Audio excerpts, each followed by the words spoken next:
The last one is get a Gen Alpha mentor.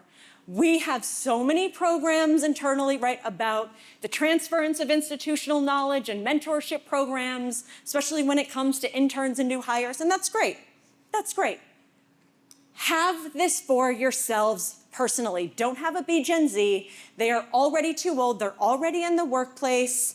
Don't have it be your kid, right? They're gonna have absolutely no patience for you or your questions. Have it be a niece, a nephew, a neighbor's kid, your kid's friend. Frankly, I don't care who it is. Have it be some random 12-year-old. The biggest thing is just ask them about their world. What has hit their world and their radar screen that hasn't even begun to hit yours yet? Use your Gen Alpha mentor as the biggest unlearning tool ever, right?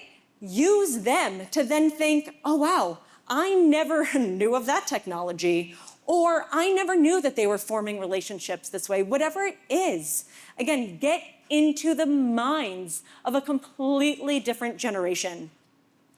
Now, one of the things that we haven't yet talked about in the few minutes we have left is I want to talk about trust.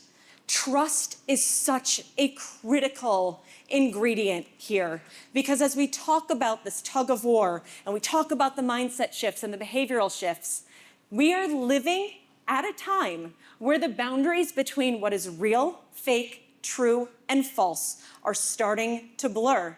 And I liken what is going on with malinformation, the degradation of truth, as navigating a fun house with those infinity mirrors where we do not know who or what to trust anymore. This comes at a time when 73% of people believe what generative AI wants them to believe.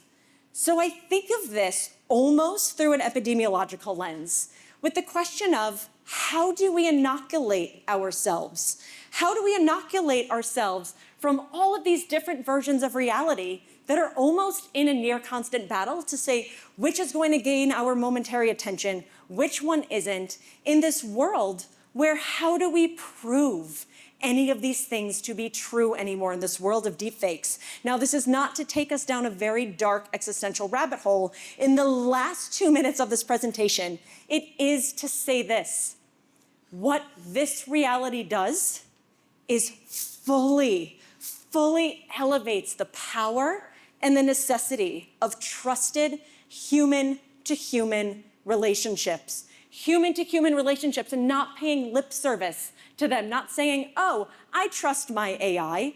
It is how do we actually cultivate trust amongst all of us, knowing that we're not going anywhere. I talked earlier about how AI and algorithms might mimic certain human attributes. And when we think of feelings and what makes us feel a sense of trust with other people, yes, algorithms may understand some aspects of our feelings, may analyze, but it's humans that really deeply understand them. So when you think about it, let's look at some of this right here.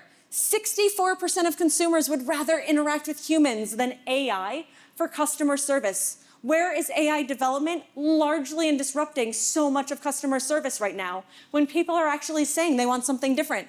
56% of customers trust their insurance agent more than the company itself, right? It's relationship building and authenticity, transparency built through emotional intelligence is what creates those authentic connections. So the future, right? We can talk about our sense of agency and our sense of identity in this, but such a critical piece of developing both is knowing that the future will demand that we choose trust. Trust in each other, prioritizing a sense of ethics, prioritizing a sense of fairness, accountability, adaptability, and the one thing that's also going to matter more than anything, which is honesty. Be honest, be discerning, right? Prioritize critical thinking over just passive consumption. So this is one of my favorite sayings, which is we are all looking at the world through a straw.